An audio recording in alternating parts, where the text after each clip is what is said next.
So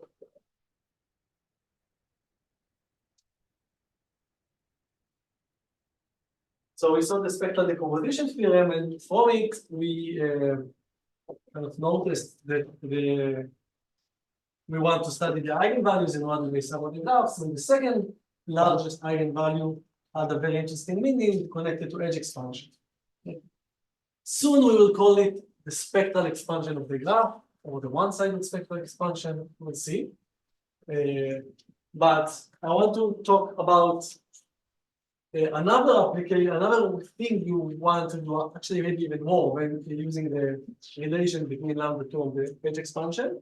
And let me just start by kind of building what I want to do. So we say that if A is the adjacency matrix of the graph, we can write it that.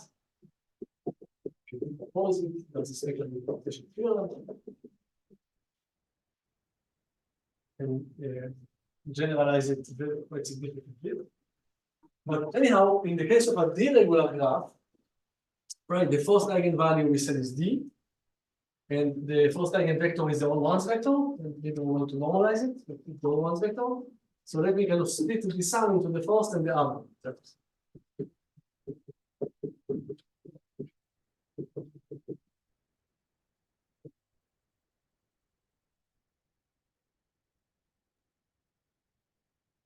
I'm going to do like very trivial things, and then there's something beautiful will be.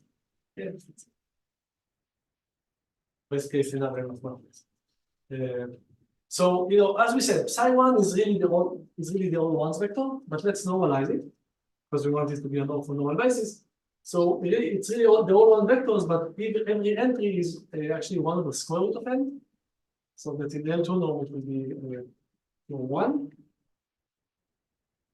So I will actually write it here so we won't forget, because there will be many kind of natural scalings of this vector. So let's consider, let me write it explicitly. Psi1 is this thing. And okay, so what is this matrix? It's the all one matrix, but divided by n. Exactly. So this thing is, okay, so it's the inner product between, not inner product, outer product between the vector and itself. And if you think about it, it's really the all 1 over n matrix. Because every entry is a product of these times of that is 1 over the square root of n times 1 over the square root of x, 1 over n. And let's call this matrix J, that's its name. Expect all the theory, it has a name. And it's a very important matrix because this matrix is kind of the ideal. It doesn't look like much. This is what, as a pseudo randomness, if you had money to spend, it's one minutes actually, you would find J. So what do I mean? So J is really, if you think about it, so this is well, it's kind of a normalized version, but it's really what appears here as a graph is the clip with self-loops, right? Because if you multiply everything by n, which is the beginning of the vertex, then you'll see that this is the adjacency matrix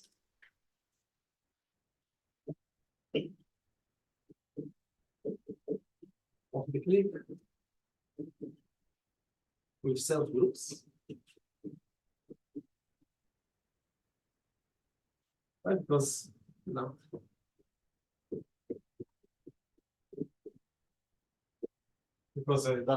this is like the all ones matrix, but you divide it by 4 in this case, which is the degree. Self loops are counted as 1 degree, not 2. You might imagine that's 1.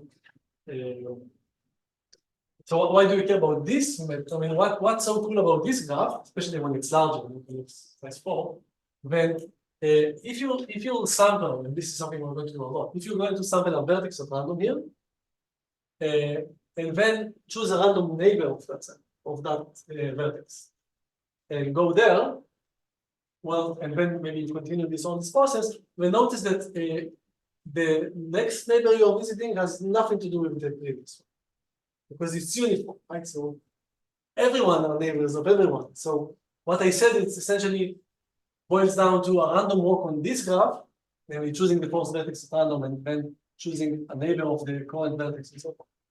A random walk on this graph is exactly the same as just independent samples. Right? It's kind of obvious. It's a weird way of saying independent samples. Right? So this is the kind of operator of independent samples. This is the purely uniform random bits. Actually, probability 1 over n, you go to any other vertex.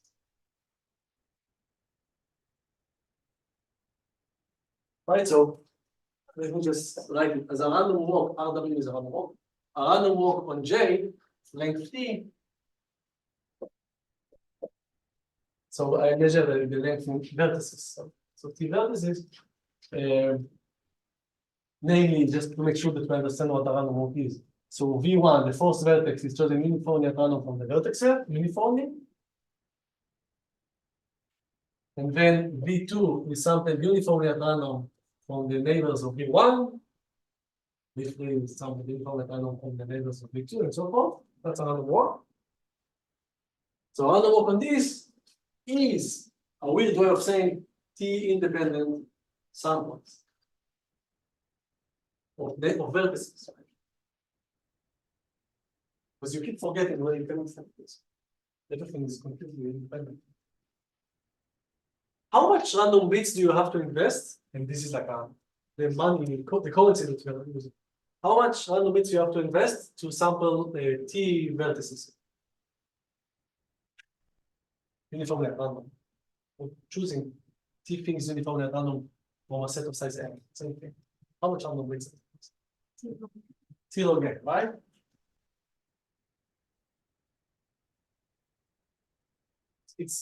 I consider it a lot, especially in the product. Like every time you have to pay another log n, right? That's what you do. Because that's fair. When you get log n random bits, it's okay. But that's how much it costs. Now keep that in mind, and let's go back to this equation. So what we have here actually is kind of, let me normalize it. Let me divide by d, okay?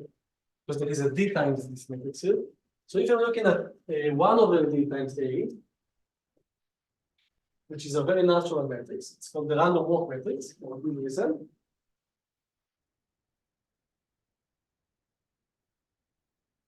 By the way, that's why I wanted to work with regular graphs.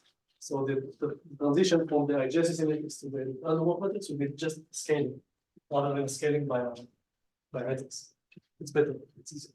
So this thing is equal to J, right? This is J divided by D. Plus, well, you know, I goes from 2 to n, and lambda I over D, psi I transpose. I just divided by D. But now I kind of know that kind of combinatorially or kind of this matrix has a meaning. It's like the independent samples. This is like the goal, ideal distribution. Working on the graph corresponding to this matrix is the ideal distribution. And let's also denote these things by omega I to be easier. And this entire matrix by E. E for error. Just notations. So what you get is that, you know, this is the ideal matrix. You add something to it, which I like to think of as noise. This sound. And on the left-hand side, you really have the random walk matrix corresponding to G. Right? Because when you take a length T random walk on G, it corresponds to multiplying by this operator T times.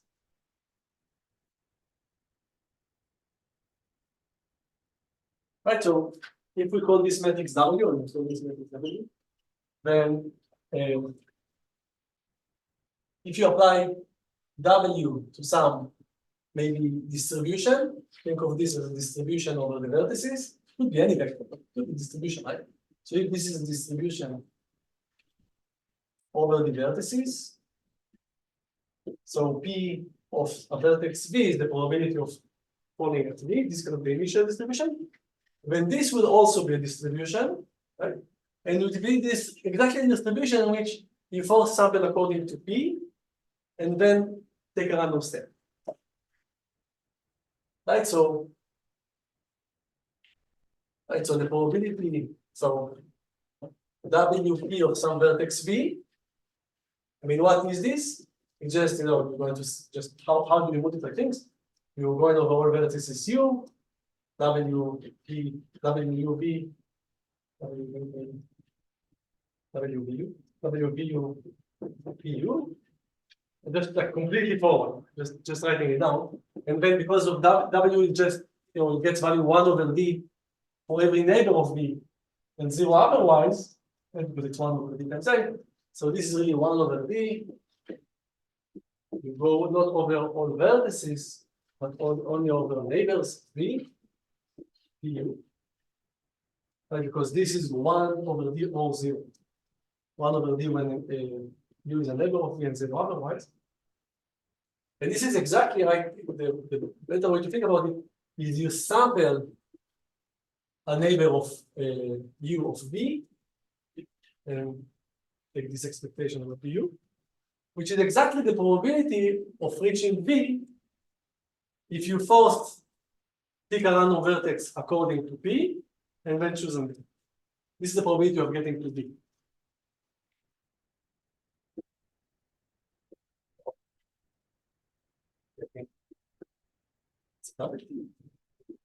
To be after one step, like one random step. You take it around. What did you calculate? What is WP? It's the initial distribution. So P is the initial distribution. This is a vector. Right. So the best way to think about it is a function on the vertices, it's a vector, and it assigns to every vertex the probability of the vertex being chosen. So it's the every entry is non-negative and the sum is 1. And when I clear in this thing, so you should think of P as like you have this game where you choose a vertex at random according to P, and then WP is also a vector, and the value it assigns to a vertex is exactly, because of this calculation, what's the probability of reaching P if you first choose a vertex at random according to P, and then take a random name.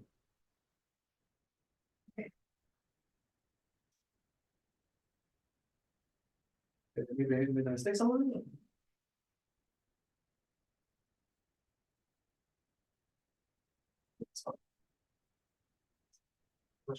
Gamma is the neighbor. Yes, so the gamma is the neighbor set of vertices. Yes. And then, of course, if there are multiple edges, like parallel edges, gamma actually is a multiset. Because maybe if you want to allow for multiple edges, you can, but gamma then needs to be a multiset. Because you cannot, you can have V as your neighbor twice. It's like, we'll give for say 1 second. Yeah, okay, that's good. I was confused a little bit because it seems like I choose V and then a neighbor of its random. But it's the same thing. I'm asking you, I'm choosing, I'm sampling according to you, to P. And then the way I will get to V is only if I sample someone that's a neighbor of V. When I add this numbers. That's good. So you see, WP is what happens after one random step. That's what it is. For example, maybe if P was the all ones vector, but like normalized to be 1 over n distribution, then well, that's the uniform distribution, and after we'll apply W, okay, what will happen actually? You can see that? Another W? Just one W on the uniform distribution because of the regularity. I mean, usually it won't stay the uniform distribution because of the regularity, it will stay the uniform distribution. That's the stationary distribution. Or a stationary. You get uniform, why? Because of the regularity. Yes. Right. But in general, what will happen usually, I mean, many applications, actually P is like an indicator. So it's 1 on a vertex and 0 otherwise. You start somewhere, like deterministically somewhere, and then what happens, you see, after 1 step, you go to a neighbor at random of that vertex. After 2 steps, you go to a neighbor of there, but you may return. Actually, there is a good chance you return back, and so forth. So if you want to analyze usually length T random walks, you look at the operator W to the T. It's a different. But this is how you should think of W. It's the random walk matrix. Because of that reason, it shows you how randomness evolves and take random steps from a distribution, from an input distribution to an output distribution. But I actually don't like that name too much because it's kind of reductive, because it doesn't have to be. I mean, the better way is a diffusion, because P doesn't have. It could be like things. It doesn't have to be a distribution. It could be mass, different mass on different lattices, and it still makes sense. It's just the way it diffuses from the process. But it's called the random walk matrix. That's good. Okay, so really the random walk matrix is really just a matrix, but normalized. And if you have different degrees, what you really do is you, just for fun, it's not important for us now, you look at this matrix. So A is the usual adjacency matrix, and D is a diagonal matrix where the V entry at the diagonal is the degree of the vertex. So you see, first you kind of divide by the degree, and normalize it, and then apply it. That's the right way to define it in more general, non-necessarily regular graphs. It's like 1 over D times the identity matrix in the case of regular graphs, and we get back what you have. But it's okay. This is just the diagonal matrix who encodes the degrees of the vertices. And so this is the D of the first vertex, the D of the second vertex. And so. And the rest are zero. And the rest are zero. It's diagonal. And with a minus one, and what? So that's the right way to define W from A in non-regular graphs. It's just as a side limit. And it's not like it's much more complicated to work with non-regular graphs, just more annoying. Okay, so what happened here? So what we have is that W, the random walk matrix of our graph, minus J, the random walk matrix of the perfect graph independent samples, is E. We just call it E. And the question is how a random walk on the graph G is close to that, essentially corresponds to how big is this matrix? It's in some sense of bigness. If this matrix was 0, then that would be amazing, because a random walk on the graph would somehow, for some weird reason, it's kind of unless it's that corresponds to like a random walk is a pure random walk. It's not really a random walk, just independent samples. But the smaller is, it makes sense to argue that the better is this graph, a random walk on this graph, or the graph corresponding to W, imitates uniform and independent samples. So we really want E to be small. And if we have like a big value, like a low one, for which like the omega is 1, minus 1. If that's all one, In the error. yes. We have like the lowest. Good, yes. That's a bad thing. Yeah. Right. Yeah, this will come in a second. Very good. But one second. You are completely right. That's exactly where I'm going. But coming back to this, I mean, you definitely would like to have a graph for which this quantity is small. We'll see exactly why, but I mean, that's definitely something you would want to do if you consider this as an error matrix. Not sure if it's an error, but it's how bad are you for being ideal. I mean, you can't expect a deal with a graph to be liquid. Or can you? That's what kind of going on here. You can to a larger extent than you might have. So what can we say about this matrix, how big it is? So the best way to measure largeness here is using the operator norm of E. So just remind you if you don't know, don't remember, you forgot. So so this is the norm that is induced by the L2 norm. So really what happens is you ask to what extent can E stretch or stretch a vector that's kind of normalized. And that's in general, if you have a norm over vectors, you have a norm over operators that is induced by the norm over vectors. That's for the operator norm. And that's a good way of, I mean, it's precisely the right way in this case to measure how big E is. We want this to be as close to zero as possible. Right, exactly. And like I think in my head I have like a fixed degree graph, and I still want this to be close to zero. It cannot be zero, because for this to be zero, W has to be the complete graph. But yeah, the question is, how close can this be to zero, even if you're a degree graph? That's the main question. And what I claim is that this exactly equals, I will just sketch it in a second, and that relates to what you said. Well, you don't really need the absolute values here, but this is usually positive, unless you're looking at one edge graph or something. But lambda n could be negative. It will be negative if you have, for example, no self loops and stuff like that. Race is zero, we'll talk about that. But you look at the two kind of extreme eigenvalues in absolute value. Lambda one is not written in E, right? So it starts with lambda two and lambda n. And we already saw that lambda two has something to do with edge expansion, with connectivity.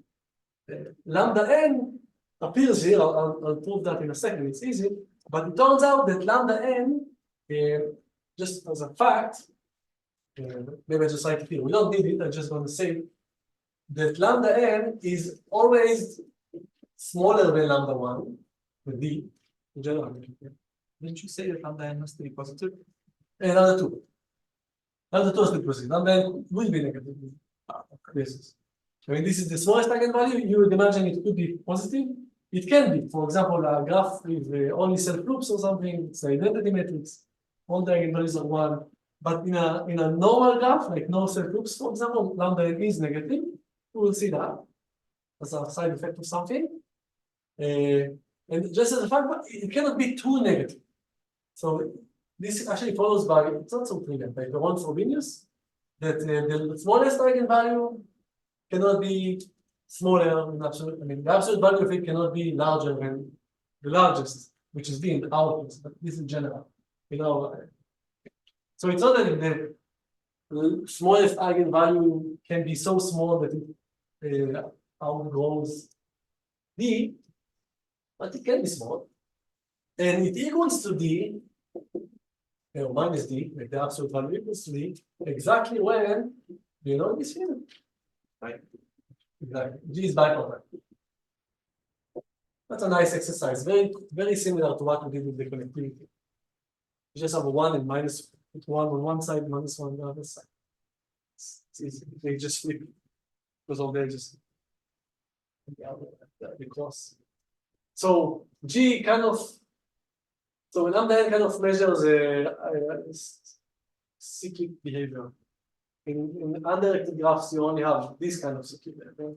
In directed graphs, you could have like 3 cycles. Like this could be the smallest cycle. But anyhow, so let me just show you this. But this will motivate us to call this thing the spectral expansion. This quantity is called the spectral expansion. So it's the same thing as the norm of E, but that's really important for us. Rather than the edge expansion. So the spectral expansion is, essentially what you happen, you write down all the eigenvalues, ignoring lambda one, and check what's the support. Like lambda two on the left, lambda n on the right. How far is the support from the origin? The support of the spectrum. Spectrum is just a set of eigenvalues. Okay, so before we saw that even only that expression captures connectivity. So that's sometimes called a one-sided spectral expansion because it's also important by itself. But to get many of the applications, you need this quantity to be small, not just lambda two. You need also the absolute value of lambda n to be small.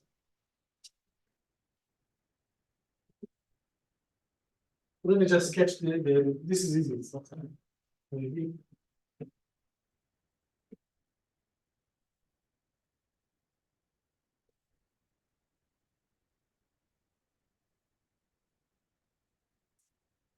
Okay.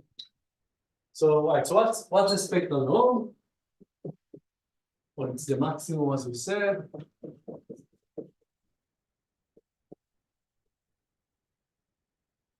maximum stretch in every direction. And everything is positive, we can add squares here, be nicer.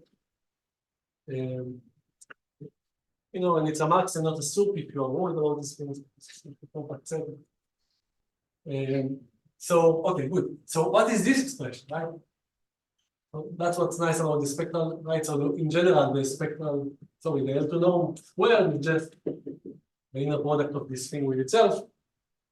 In general. So in our case, it will be X transpose, E transpose, EX.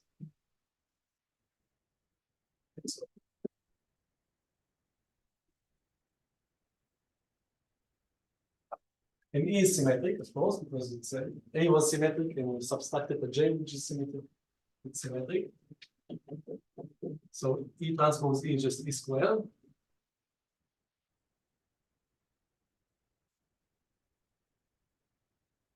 Okay. Okay. And what are the eigenvalues of E squared corresponding to the eigenvalue of E? Right, so the eigenvalues of E, or you can actually read them from the spectral decomposition, or lambda 2 up to lambda n. Okay. So it's lambda 2 squared up to lambda n squared. Like these are the eigenvalues of E squared. Have another one? E squared. So, You have another one? no, good, that's a good question. No, you cannot. Because it's unique. So once you see the spectral decomposition,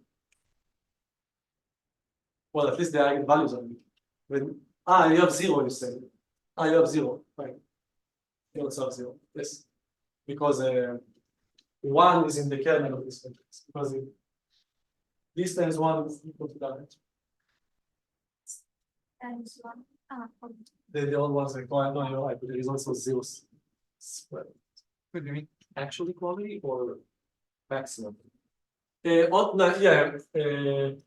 No, I'm just saying I took that, and that's actually an inequality. Okay. And now you are now talking about the maximum. We're going to use that right. So because that holds for every x, and these are the eigenvalues. If you want to maximize this, the best thing you can do is take x to be an eigenvector of either lambda 2 or lambda n. Right? Because you're trying to maximize this expression or some expression, this expression with squares, and x is normalized. Right? So just to make sure it's clear. So x, when you write it, so you can write x as in this basis that you are considering. But this is a number times the vector. And you know that x is normalized. So you know that these things is 1. Smaller than 1. There's also the all ones vector, which is 1. So when I start from 1, when I start from 2, I may do something. Right, so it's again like you want to project x to the psi i's, you want the sum, total square sum, square length to be 1 because it's normalized, and you want to maximize this quantity. You want to maximize this quantity that's in there. So it's like that. So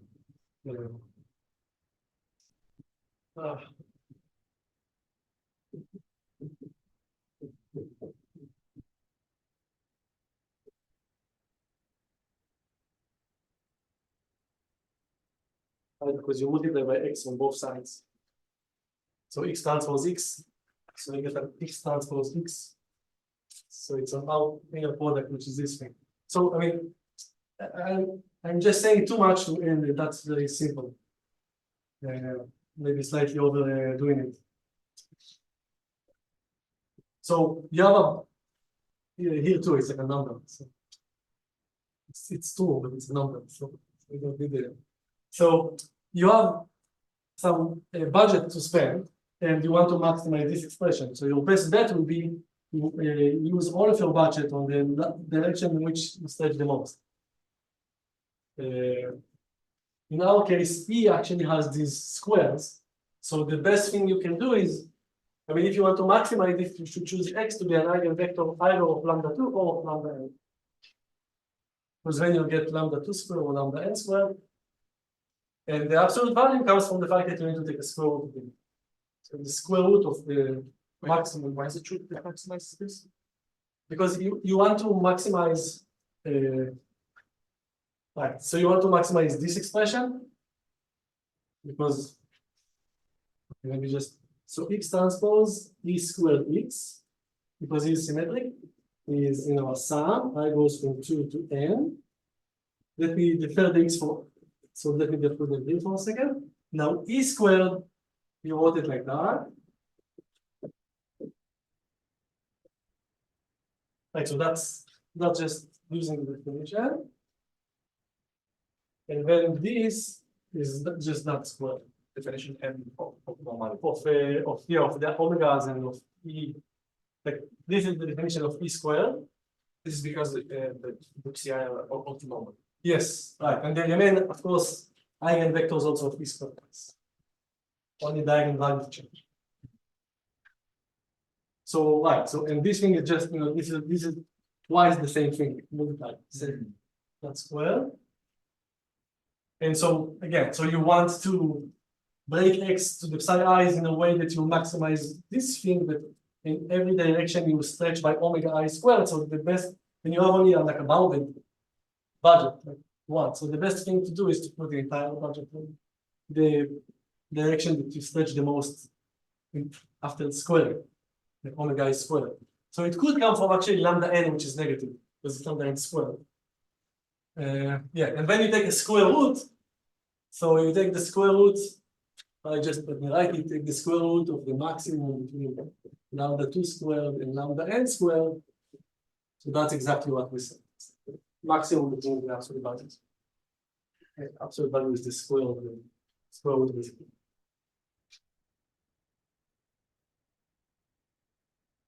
So if this number is small, we are happy. And it's amazing that we are happy, because how much randomness it costs you to take a random walk on G, rather than this thing, which is a waste. T log D. T log D, right? Plus, I mean, right, you're right. Plus log n. Yeah, exactly. So you have the first step, which is log n bits. You take the first step of random. So for walking on G, you need log n bits to summon the first vertex. But then in the remaining T, or let's be pedantic, 2 T minus 1 steps, you only need to invest log D random bits, because it's choosing a neighbor. And that's, I mean, I don't know if you can appreciate it yet, but this is a big difference. Big difference. Like, think of this as a constant. First of all, it's amazing that a constant graph can be like, imitate a click in any way. Right, if you can take a random walk, and you told me you are at V5, I probably know who is V4. The options. But still, if this is constant, this is roughly like log n plus t rather than log n times t, which is a big difference. And things use it for what's this cost? This is the number of random bits you need in order to go.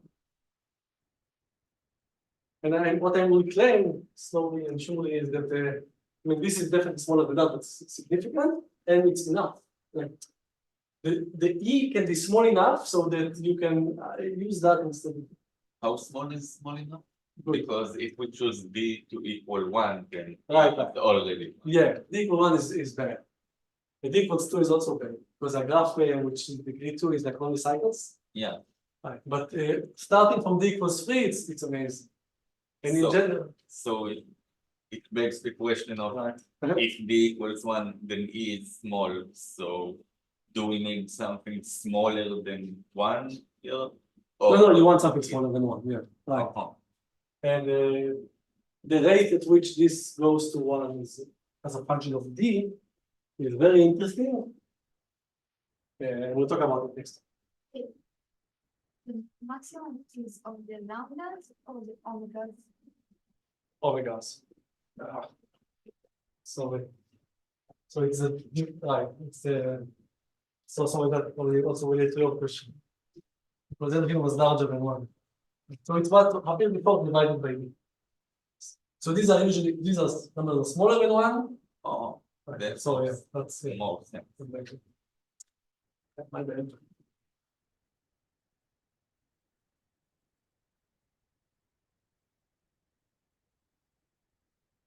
So actually, what I wanted to do is to. Oh, let's do it. See what happens. Hopefully, Let's go on the wall. right. Let's go on. Yeah, actually, it's exactly what I want. So.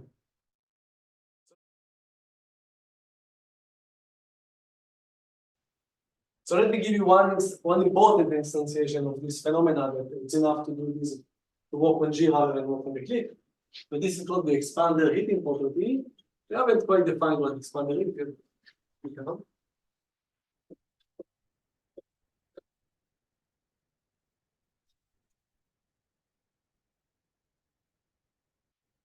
So the expander heating property tells you the following. It says, say you have a set of vertices you want to avoid.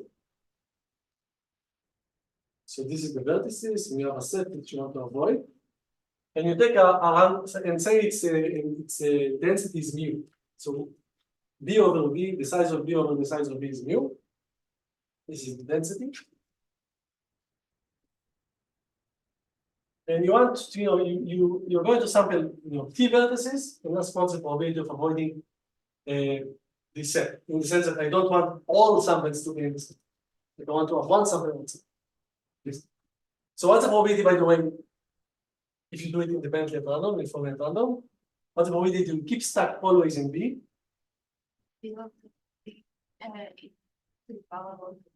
Exactly. So B over B is mu, so you can say it more like shortly as mu to the T. Right? Mu to the T is the probability that independent samples will get stacked always. And it turns out that expanders kind of mimic this. So the probability, if you take a random walk, so this is a random walk, not independent samples. V1 is uniform, but the rest are dependent. Some labels. The probability that all of these are in B, like all of them, subset. So the best case scenario would be mu to the T, right? You can do better when you more mu to T. When actually it's the most mu plus omega to the T, where omega is the field that we have here. You want it to be on B? Yeah, so I don't want it. So right, so I want to analyze this event, but what I have in mind is that staying that B all the time is bad. And I'm asking, a random walk on a graph whose spectral expansion is small, what's the probability of this event to happen? And so mu to the T is the benchmark. You can do smaller than that, but turns out it's mu plus omega of G, I mean. Where omega of G is the thing we define, So you pay this. Happens.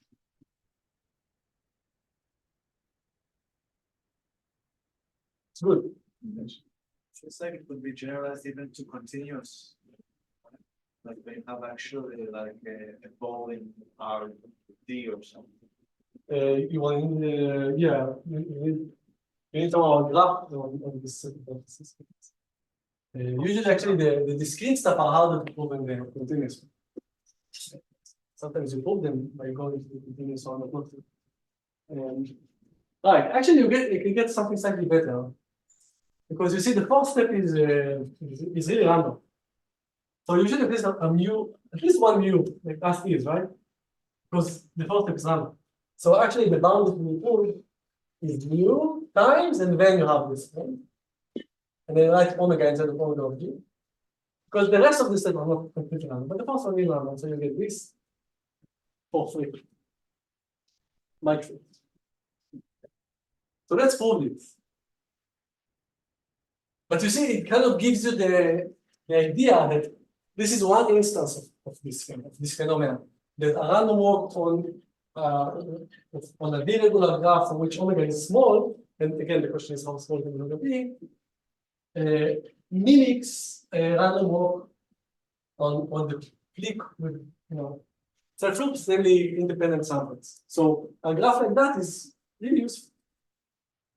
It is extremely useful. I mean, if you would take away from us humans, because it still exists in like math, expanders and polynomials over finite fields, we know nothing. Essentially, we know nothing. We don't have codes, so you can talk, you can Zoom, you can talk, but locally. So well, that's it. We don't offer much to humanity other than that. But as the pseudo anomaly is that you can do much, and expanders, and this property is actually this and its two siblings, the expander mixing property and the expander channel bound, are the three main reasons that expanders are so useful. Okay, so let's see the proof. So the idea in this kind of spectral graph theory proofs is to take your problem and find an operator that corresponds to your problem, and you can once you have the operator, you can analyze. So you need to figure out what's like the operator that corresponds to this event. What's going on? What can I have? It's a to the p minus 1, the vector 1. Almost, right. You need somehow to encode B in the picture, like the set itself. So the W, the operator W takes another walk, but actually, Okay. So what's you end and multiply by indicator of B yes, and normal. something like that. Yeah. So what's actually happening is that the probability of this event. Maybe I'll just prove that and we'll continue next time. I don't want to skip this little equality because you have to see it once in your lifetime, like completely. So I claim that this thing is precisely, so it's essentially what you did, what you said. So, so then just write it. So this is the all ones vector normalized with 1 over n. It's kind of the uniform distribution of vertices. That makes sense if it appear.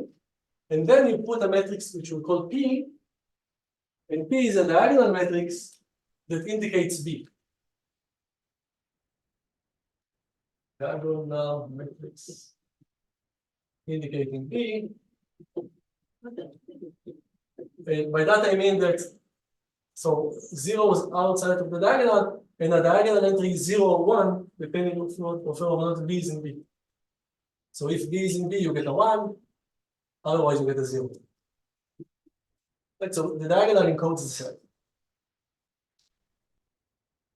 The diagonal has ones. One's exactly where in the columns and rows where the vertices are in. Right. So if B is the whole thing, it will be the identity matrix. If B contains only 1 and 2, you'll have a 1, 1, and many zeros and so forth. So already this number, look at this number for a second, it's not equality here. But this number says, I choose a random vertex. So in my head now, what you see is like these are all the vertices, and maybe this is the set B. And after applying nothing, looking at this point before applying things, you get this is the vector. You have like 1 over n everywhere, right? Uniform.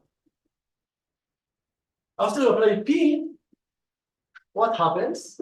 What the corresponding function is? 1 over n, but only on B. Exactly. 1 over n, but only on B. So everything remains as is in B, because there is a 1 in the corresponding diagonal entry, but outside it's kind of zeroed out. And now if you take one transpose of that, this is the one with all ones. Like that's why I want to stress when using. This is the all ones vector, not normalized. You just sum everything, right? You sum everything you see, and you see B times 1 over n, it's zeros. So it's exactly mu. Right, so this is mu. a kind of operator way to compute mu. And now, so let's do the equality here. So let's start the same, but let's not aggregate or integrate or whatever everything immediately. Instead, let's do one more. Let's do one more. There is no difference. Let's do one more thought. Here we kind of stopped here and aggregated the results, and here we're going to continue a bit more. So let's see what happens. Does that make sense? Why? This is their metrics. Yeah, vector times vector, but they're both. No, these are two vectors, column and row, and all of these are matrices. Ah, okay. Like this is the matrix. So let's see. So here it's this thing, right? That's what we said. He applied to the normalized 1/n normalized vector. This is what we see. What happens here after you apply W to this picture? Let's say. What's W? W is the random walk matrix. Okay. So so it's just every vertex take the average of what he sees of its neighbors. So I just said every vertex take the average of what it sees. It's like we project to the subspace we are already in. Exactly. That's exactly what P does. Yes. So every vertex does it, and I don't want to distinguish between vertices at this point in different steps. I'm just going to do it here. So every vertex, just look for how many. I mean, it just average what it sees, but since everything that can be seen is either 0 or 1/n, it really just asks, it just adds 1/n divided by d times the number of neighbors you have in B. So what it sees, what a vertex V sees here, so let me write it completely. So a vertex V and this vector is just, you take the average, take a typical neighbor, and you add 1/n or 0, depending whether it's in B. So let me use the indicator of the function. This is not a vector, it's a function, the one for you in B. Right, so I'm taking a typical neighbor, I'm averaging over my neighbors. I'm V. I'm averaging over my neighbors.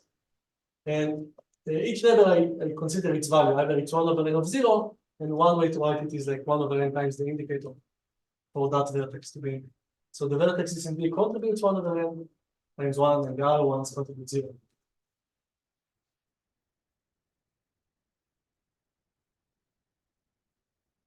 And then there's a P.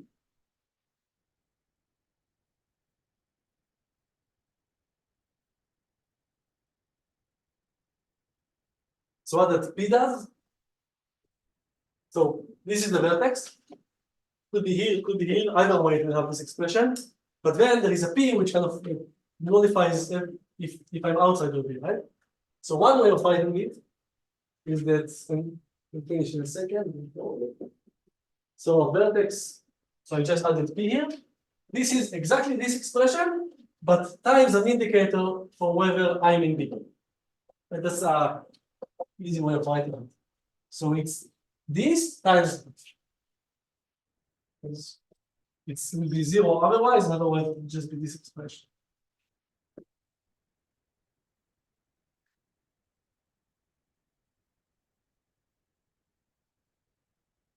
Okay. And then you sum all the results. So let me just do that and we'll conclude and continue next time. But when you sum all the results, this is the one transpose sitting here. What are you really doing? You're summing over all vertices regardless of anything. And then I'm just copying what's written there.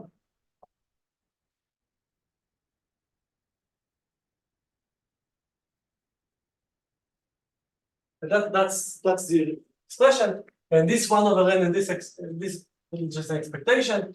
So you take this and that together is you take a random vertex, and then you take a random neighbor of that vertex, but random neighbor, and then you are outputting like 1 exactly when both of them are in B, because it's the product of indicators. So this is precisely the probability that both of them will be in B.